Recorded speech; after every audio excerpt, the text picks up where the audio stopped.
The quantum resonance array hummed with an anomalous signal that shouldn't exist. Captain Lyra Vex stared at the holographic display, her three-fingered hand hovering just above the crystalline interface of the Confederation scout vessel horizon. The data stream defied every predictive model in the ship's extensive database. Omega 9 wasn't just another hostile planet. It was the statistical impossibility of planetary survival. Continuous volcanic eruptions created a landscape of molten rock and toxic gas. Radiation levels fluctuated between devastating and apocalyptic. Atmospheric pressure changed so rapidly that any known biological structure would be crushed, then explosively decompressed within microseconds. Yet the signal persisted. "Run diagnostic sequence Alpha 9. Lyra commanded, her voice tight with professional restraint. Her second-in-command, a silicon-based life form named Crix, manipulated the ship's sensors with precision. Holographic data streams cascaded around them, each layer of analysis more impossible than the last. The signal wasn't just a random burst of electromagnetic noise. It carried complex modulation patterns that suggested not just intelligence, but sophisticated technological infrastructure. Multiple communication bands overlapped: data transmission, environmental monitoring, inter-settlement communication. This wasn't a desperate survival signal. This was a thriving communication network. Lyra's professional detachment began to crack. In her 3-century career of xenological exploration, she had documented the remnants of countless civilizations, bone fragments, crystallized data cores, fossilized technological ruins. But never, not once, had she encountered a living civilization in an environment this hostile. The ship's memory banks recalled previous expeditions to similar planetary classifications. Omega 9 made those other Deathworlds look like peaceful garden planets. Continuous seismic activity meant no stable ground. Radiation bands shifted between electromagnetic spectrums that would strip molecular bonds from most known materials. The atmospheric composition changed every few planetary rotations, creating chemical environments that could dissolve most known alloys. Incoming transmission, Crix reported, mandible-equivalent structures clicking with precision. Source: planetary surface. Encryption is different. Different was an understatement. The transmission didn't just use an unknown encryption method. It actively adapted its communication protocol as it was being received. Each millisecond of transmission rewrote its own communication parameters, creating a living, breathing data stream that evolved faster than the horizon's most advanced decryption systems could analyze. Lyra's training kicked in. She initiated first contact protocols, but something felt fundamentally wrong. These weren't the desperate communications of a civilization on the brink of extinction. This was a robust, confident transmission that seemed almost amused by the difficulty of being understood. A visual component began to resolve on the ship's main display. Not a desperate plea or a technical readout, but what appeared to be a multi-layered communication. Geological survey data merged with what looked like cultural transmission. Archaeological records intertwined with real-time environmental monitoring. It was as if the entire planetary civilization was speaking simultaneously, not just with words, but with the very fabric of their existence. "They know we're here," Lyra whispered, a rare moment of genuine surprise breaking through her professional veneer. The transmission wasn't just a message. It was an invitation and a challenge. Buried within the complex data stream was something that made Lyra's bioengineered heart skip a beat. Coordinates, not just planetary coordinates, but a precise landing zone that seemed to navigate through the planet's most volatile regions with mathematical precision. "Prepare landing protocols," she commanded, "but initiate maximum protective measures. Whatever is down there, it's not just surviving. It's playing by an entirely different set of rules." Crix's response was instantaneous, but even the silicon-based life form's movements seemed hesitant.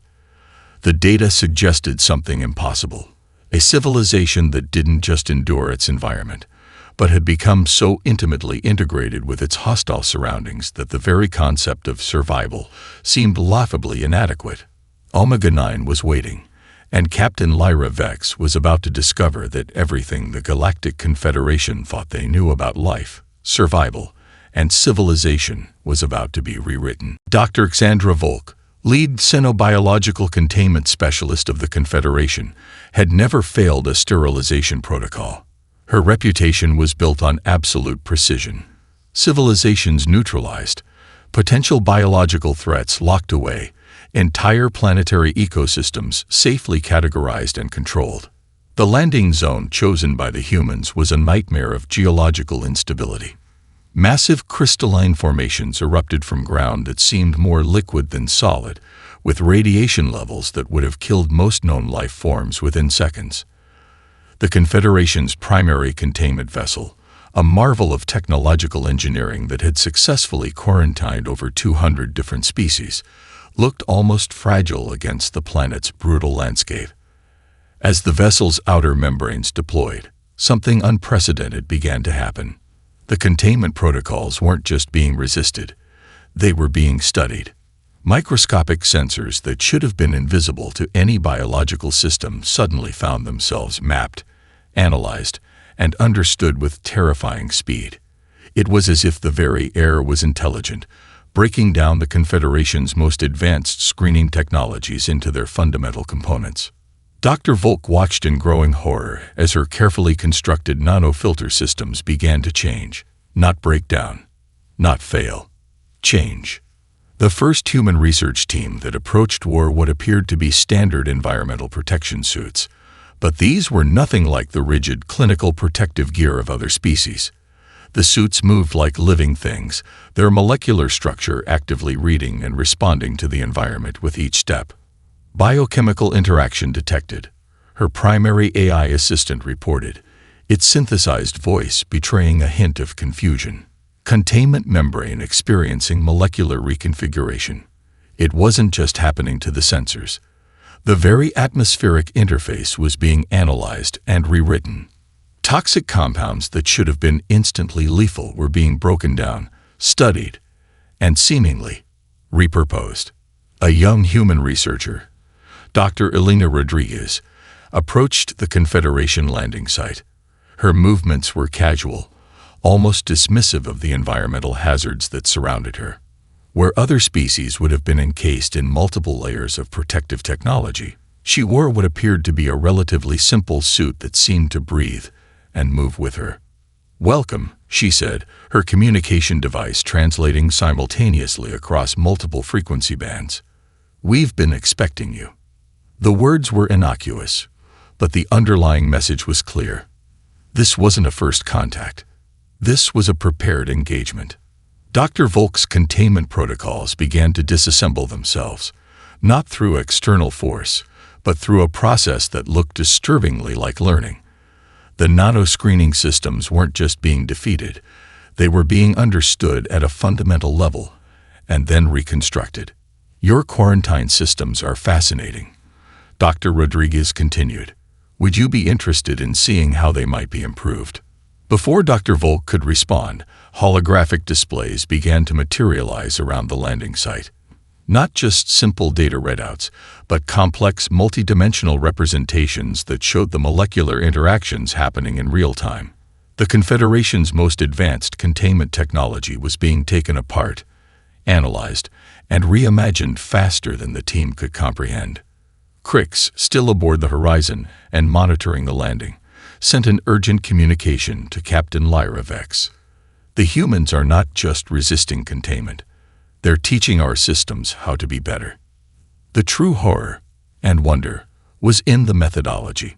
This wasn't technological warfare. This was a fundamental reimagining of interaction.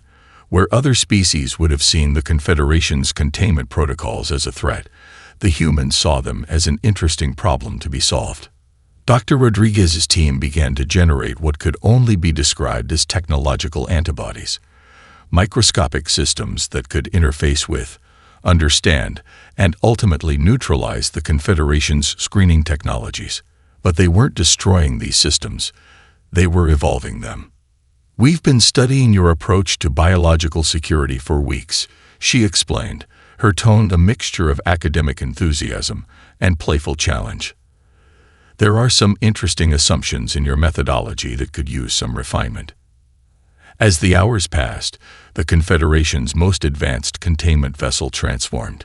What had begun as a tool of potential subjugation became something else entirely, a collaborative platform of technological exchange that defied every known protocol of first contact. Captain Lyra Vex, watching from orbit, realized they were witnessing something more than a technological encounter. This was a fundamental challenge to how intelligent species could interact. The humans weren't just surviving. They were rewriting the very rules of survival. Archon Zelkar of the Confederation's Psychological Warfare Division was a legend. His neural network had been specifically engineered over 12 generations to understand and manipulate the psychological responses of sentient species. The Concordance Protocols, his signature psychological integration system, had brought entire galactic civilizations to their knees without firing a single weapon. On the Confederation's primary command vessel, a massive neural net display began to map the human civilization. Millions of data points converged, creating a complex web of potential psychological pressure points. Cultural nodes, communication patterns, societal stress fractures, all were laid bare in intricate, multi-dimensional projections. What Zelkar didn't realize was that he was the one being studied. The first sign of trouble came through an unexpected channel. A global human communication network that the Confederation initially identified as social media began to respond to their psychological probing in ways that defied all predictive models. Where other species would show signs of stress, confusion, or capitulation, the humans were doing something entirely different. They were turning the psychological warfare into a form of global performance art. Memes began to proliferate, complex, multi-layered communication constructs that simultaneously mocked, analyzed, and diffused the Confederation's most sophisticated psychological manipulation attempts. Each attempt to destabilize human society was instantaneously transformed into a collective creative expression. Zelkar watched in growing confusion as carefully constructed psychological pressure points dissolved into what could only be described as weaponized humor. A particular incident caught his attention. The Confederation had deployed a complex mimetic warfare algorithm designed to create social division, a technique that had successfully fractured hundreds of civilizations. Within hours, humans had not only identified the manipulation, but had created an entire global cultural movement that transformed the divisive message into a unifying joke. Dr. Miranda Chen, a human cultural dynamics researcher, was monitoring the Confederation's attempts with a mixture of professional curiosity and barely contained amusement. Her team had been preparing for this moment for decades, studying the psychological warfare techniques of multiple alien civilizations, creating adaptive response protocols that went far beyond traditional defensive strategies. "They're trying to create social tension," she explained to her colleagues, "but they don't understand that tension is our primary method of cultural innovation." The neural net display began to change. What had started as a Confederation mapping system was being rewritten, its own algorithms turned into a canvas of human creativity. Psychological warfare nodes transformed into art installations, stress point algorithms became collaborative storytelling platforms. Zelkar's most advanced predictive systems began to break down. The humans weren't just resisting psychological manipulation, they were treating it as a collaborative game, a challenge to be solved collectively. Global communication networks that should have been sources of division became unprecedented platforms of unity. Where the Confederation expected to see social fragmentation, they found something entirely unexpected: a civilization that could transform potential psychological weapons into tools of collective understanding. "We're not fighting one human communication stream read. We're debugging an interesting system." The Confederation's psychological warfare team found themselves in an impossible situation. Their most sophisticated manipulation techniques were being received, analyzed, transformed, and ultimately neutralized through a process that seemed more like collaborative problem-solving than conflict. Arkshan Zulkar's neural networks began to overheat. The humans weren't just resistant to psychological manipulation. They were fundamentally rewriting the very concept of psychological warfare. A global human response began to circulate, a message that seemed to speak directly to the Confederation's attempts. Nice try. Want to see how we can make this interesting? What had been intended as a method of control had become something else entirely, a global moment of collective creativity, analysis, and unexpected unity. The Confederation had attempted to break a civilization. Instead, they had provided humanity with the most exciting collaborative challenge they had ever encountered. Captain Lyra Vex, watching from orbit, allowed herself a small smile. The psychological warfare hadn't just failed. It had revealed something far more interesting about human potential. Dr. Aria Nakamura adjusted her quantum entanglement interface, her fingers dancing across a holographic display that seemed to breathe with living energy. Around her, the research facility, tucked deep within one of Earth's most advanced underground complexes, hummed with a quiet intensity that bordered on the mystical. The Confederation's technological bait had been carefully designed. A series of encrypted data packages that contained fragments of technology so advanced they should have been incomprehensible to any emerging civilization. Quantum communication protocols that could reshape matter. Gravitational manipulation algorithms. Dimensional engineering concepts that pushed the boundaries of known physics. It was a trap, and everyone knew it. Beside Nakamura, a team of researchers represented a cross-section that would have been impossible in any other civilization. A retired high school physics teacher, a teenage programmer who had won multiple international coding challenges, a neurodivergent systems analyst, a collective of artists who specialized in mathematical visualization, a former professional gamer turned quantum mechanics enthusiast. Interesting, muttered Jack Rodriguez, the 68-year-old high school physics teacher, his augmented reality glasses flickering with complex mathematical notations. They're using the nested encryption method that assumes a linear approach to information processing. Zara Khan, the 17-year-old programmer, didn't even look up from her own display. Linear's cute. We don't do linear. The Confederation had intended to overwhelm. Instead, they had provided a puzzle. Within hours, the team began to deconstruct the technological bait, but they weren't just understanding the technology, they were reimagining it. Where the original design saw technology as a series of rigid solutions, the human team saw it as a living, breathing ecosystem of potential. A quantum communication protocol meant to enable instantaneous information transfer between star systems was being rewritten. Not just optimized, but fundamentally transformed. The Confederation's engineers had created a hammer.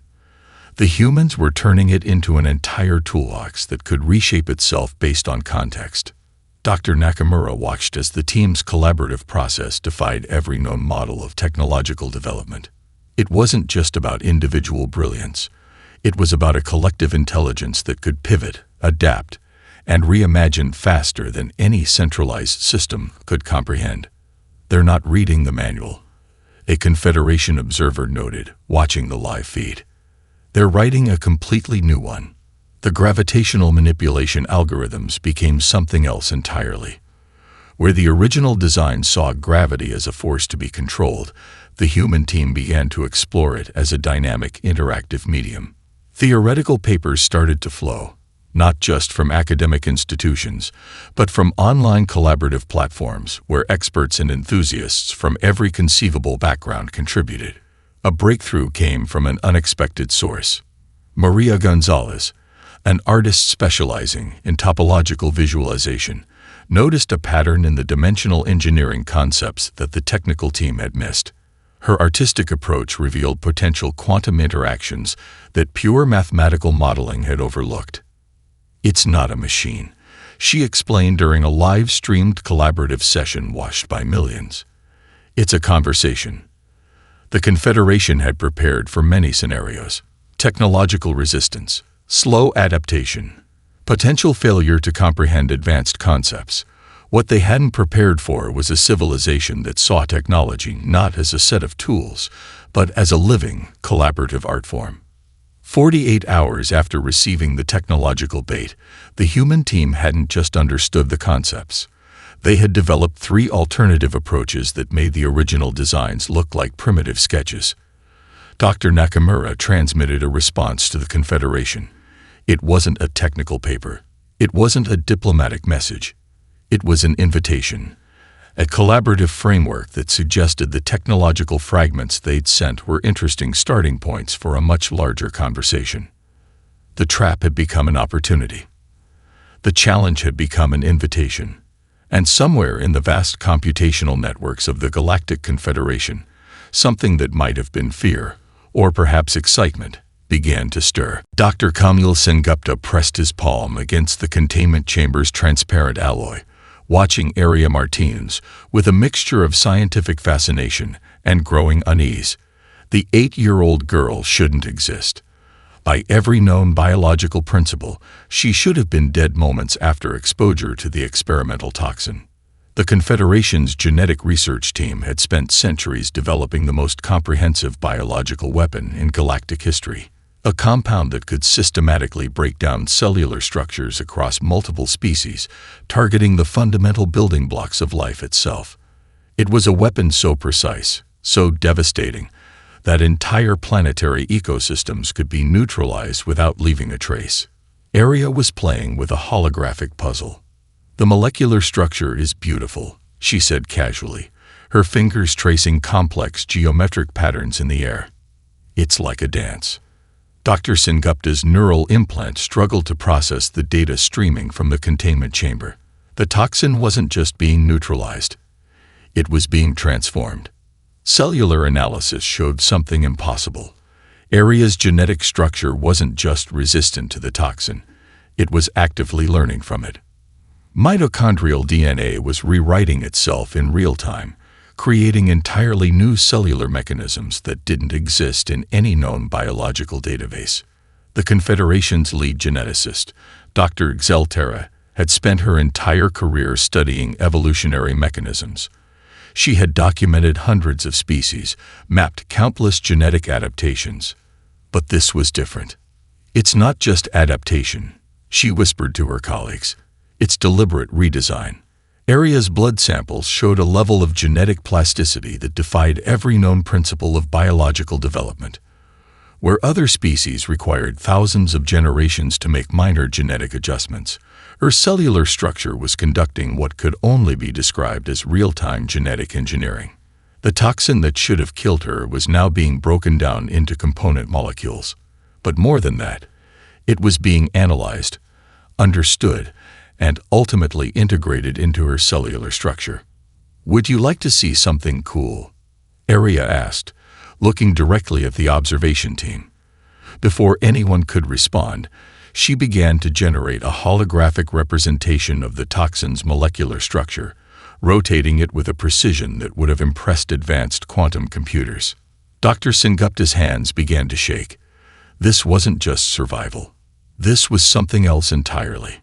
Additional tests revealed the true extent of the genetic transformation. Arya's immune system wasn't just defending against the toxin. It was creating entirely new cellular defense mechanisms that could be potentially applied to other biological systems. What the Confederation saw as a weapon of destruction, the human child was treating as a complex puzzle to be solved. Background checks on Arya revealed something equally fascinating. She was the product of a diverse genetic background. Her parents came from 3 different continents, with a family history of exposure to multiple environmental challenges. Her genetic diversity wasn't just a biological coincidence. It was a fundamental survival strategy. "Genetic diversity is our superpower," her mother had written in her medical history. "We don't just survive. We transform." The Confederation's research team began to realize they were witnessing something unprecedented. Humans weren't just a species that could adapt to environmental challenges. They were a species that could fundamentally redesign their own biological infrastructure in response to those challenges. Dr. Xelterra's final report was a masterpiece of scientific understatement. Subject demonstrates a level of genetic plasticity that suggests biological evolution is not a slow, gradual process, but a dynamic, immediate response to environmental stimuli. Recommendation: extreme caution. Arya continued to play with her holographic puzzle, completely unaware that she had just shattered every known principle of genetic research. The Confederation had intended to demonstrate the limits of biological survival. Instead, they had provided humanity with another opportunity to redefine what was possible. Dr. Imani Okoro stood at the intersection of art, mathematics, and pure possibility. Her laboratory, if it could be called something so mundane, was a living ecosystem of communication technologies that defied every known principle of interstellar dialogue. The Confederation's quantum communication networks had been the pride of galactic civilization for millennia. Precise, logical, immutable. A system of communication so advanced that it could transmit complex informational packages across entire star systems with perfect fidelity. What they didn't understand was that humans didn't want perfect fidelity. They wanted conversation. The first breakthrough came from an unexpected collaboration. A group of linguists, musicians, neuroscientists, and quantum physicists had been working on something that the Confederation initially dismissed as artistic experimentation. Their communication protocol wasn't a system, it was a living entity. Language isn't just about information transfer, Dr. Okoro explained during a global broadcast that was simultaneously a scientific presentation, a musical performance, and a philosophical treatise. It's about context, emotion, potential, and the spaces between words. The communication system they developed existed in multiple dimensions simultaneously. Where the Confederation's networks saw communication as a linear process, sender, message, receiver, the human system understood communication as a dynamic, multi-dimensional dance. A single transmission could carry multiple layers of meaning. Scientific data intertwined with emotional context. Mathematical precision wrapped in artistic expression. The very act of communication became a form of collaborative creation. Dr. Elena Rodriguez, who had been part of the initial technological exchange, demonstrated the system's capabilities by transmitting a complex research paper. But it wasn't just a paper. It was a living document that could reshape itself based on the receiver's understanding, cultural context, and potential areas of interest. The Confederation's communication analysts watched in growing confusion and terror. Their quantum networks began to change, not through external manipulation, but through a process of collaborative interaction. The human communication system was essentially a virus of creativity, infecting existing communication infrastructures and transforming them from within. We're not trying to replace your system. One transmission read. We're inviting it to dance. A group of indigenous language experts from various Earth cultures played a crucial role. They understood something the Confederation's technologically advanced civilization had forgotten. That communication was never just about information transfer. It was about relationship, context, and the profound complexity of shared understanding. An elder from the Maori people of New Zealand explained it during a global symposium. Communication is not a weapon or a tool, she said. It's a living bridge between different ways of experiencing the universe. The breakthrough came during a seemingly mundane moment. A communication packet intended to carry simple navigational data suddenly blossomed into a multi-layered experience. Scientific data transformed into poetry. Mathematical equations became visual art. Technical specifications danced with cultural narratives. Dr. Okoro's team had created something that was part language, part technology, part art form. A communication system that could adapt, learn, and grow with each transmission. The Confederation's most advanced communication analysts found themselves in an impossible situation. Their networks were being rewritten, not through force, but through an invitation to a more complex form of interaction. We don't want to conquer your communication, a transmission explained. We want to expand its potential. Quantum entanglement became something more than a method of information transfer. It became a medium of cultural exchange, artistic expression, and collective imagination. The final transmission from the Human Communication Research Team was both a scientific report and a work of art, a holographic representation that was simultaneously a mathematical proof, a musical composition, and a philosophical treatise. The Confederation had approached communication as a solved problem. Humans saw it as an infinite landscape of possibility, and somewhere in the vast networks of interstellar communication, something that might have been fear, or perhaps excitement, began to resonate. The convergence chamber of the Galactic Diplomatic Council had never witnessed anything like this. Representatives from 217 different stellar civilizations sat in stunned silence, their various biomechanical interfaces struggling to process the implications of humanity's unexpected emergence. Ambassador Solara Corette, a crystalline being from the Andromeda Concordance, adjusted her quantum resonance translation matrix. Her species had mediated first contact scenarios for over 12,000 years. This was different. Entirely different. The humans hadn't conquered. They hadn't submitted. They had simply existed in a way that defied every known paradigm of interstellar interaction. Dr. Marcus Chen stood at the central platform. He wasn't a military leader. He wasn't a politician. He was a systems ecologist, a researcher who specialized in understanding complex interconnected networks. His presentation was unlike any diplomatic address in galactic history. "We're not here to compete," he began. "We're here to collaborate." The holographic display behind him wasn't a standard diplomatic presentation. It was a living, breathing ecosystem of data. Technological innovations merged with cultural exchanges. Ecological solutions intertwined with artistic expressions. Mathematical theorems danced with philosophical concepts. The Confederation's initial invasion attempt had become something else entirely. What was meant to be a conquest had transformed into the most comprehensive cultural exchange in galactic history. Representatives from the silicon-based Nexus Collective found themselves fascinated by human creativity. The photonic civilization of Luminar was redesigning their entire educational systems based on human learning methodologies. Quantum-synchronized civilizations were studying human social dynamics as a new form of adaptive intelligence. Ambassador Corette's preliminary report to her home civilization was a masterpiece of diplomatic understatement. Humanity does not fit into any existing classification. They are not a species to be understood. They are a process of continuous reimagination. The most shocking revelations weren't technological or military. They were cultural. Humans had taken the Confederation's attempted subjugation and transformed it into a global moment of collective growth.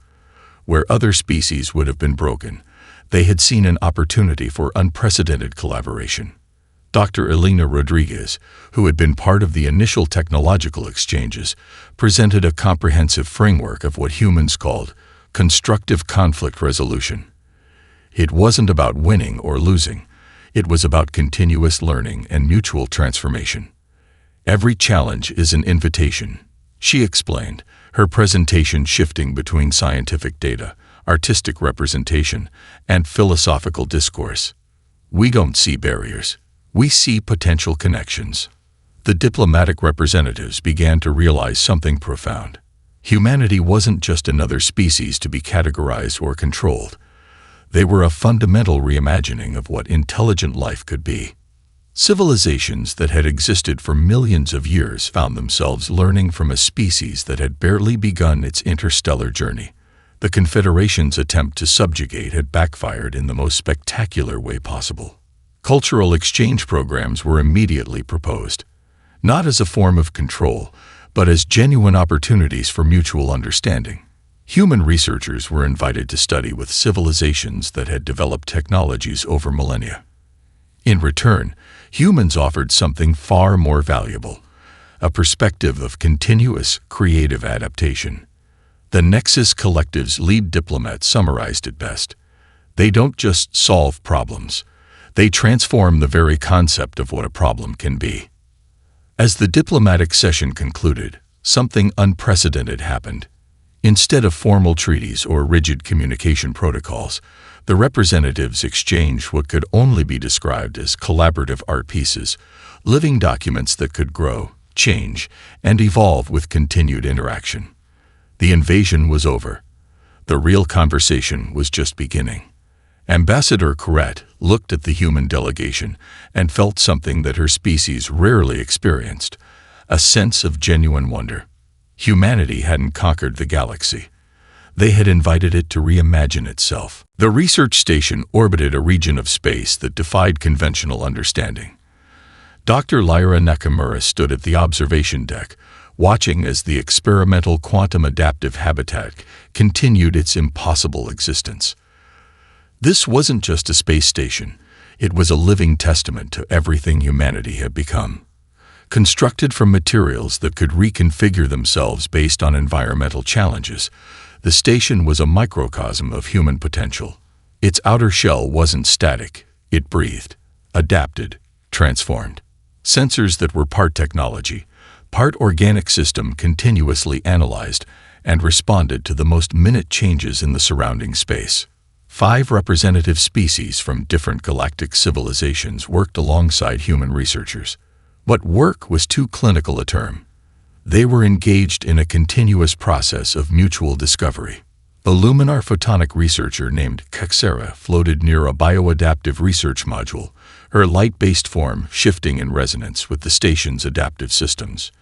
"Your species doesn't see boundaries," she communicated, her bioluminescent patterns forming complex linguistic structures. "You see potential." The station was more than a research facility. It was a philosophical experiment in collective intelligence. Dr. Miguel Santos, a neural network specialist, was conducting an experiment that would have been impossible just decades earlier. He was exploring the boundaries between individual consciousness and collective intelligence, working with researchers whose biological structures were as different from humans as quantum mechanics was from stone tools. "Consciousness isn't a fixed state," he explained to the assembled researchers. "It's a dynamic process of continuous negotiation and adaptation." The experimental habitat had become something more than its original design. What began as a research station was now a living ecosystem of interstellar collaboration. Agricultural systems that could grow food in impossible environments. Communication networks that transformed with each interaction. Educational platforms that were living, breathing entities of shared knowledge. Captain Aria Rodriguez, now leading the first true interstellar diplomatic corps, understood something fundamental. Their mission wasn't about exploration or conquest. It was about connection. The Confederation's initial invasion had become the most significant moment of collective growth in galactic history. Humanity hadn't just survived. They had transformed the very concept of survival. A holographic display showed the interconnected research projects. Ecological restoration techniques developed for Earth's most challenging environments were now being applied to dying planetary systems. Medical research that had emerged from human genetic adaptability was saving entire species. Technological innovations that had grown from humanity's unique problem-solving approach were rewriting fundamental understanding of physics and information transfer. Dr. Nakamura reflected on the journey. Humanity had emerged from a planet that should have killed them 1,000 times over. A world of constant geological upheaval, extreme temperatures, toxic environments, and relentless challenges. Instead of being crushed, they had learned to dance with adversity. "We're not special," she often told her students. "We're just really good at being curious." The station's central eye, a collaborative intelligence that was part machine, part collective human creativity, began to generate a new set of research parameters. It wasn't programmed. It was collaborating. A transmission came through from the distant research outposts. New discoveries, potential solutions to problems no one had yet imagined. Each message was a living document, ready to be shaped and reshaped by collective intelligence. Kaxera's bioluminescent patterns formed a complex emotional response that translated roughly to wonder, excitement, and a deep sense of potential. "You don't see the universe as it is," she communicated. "You see the universe as it could be."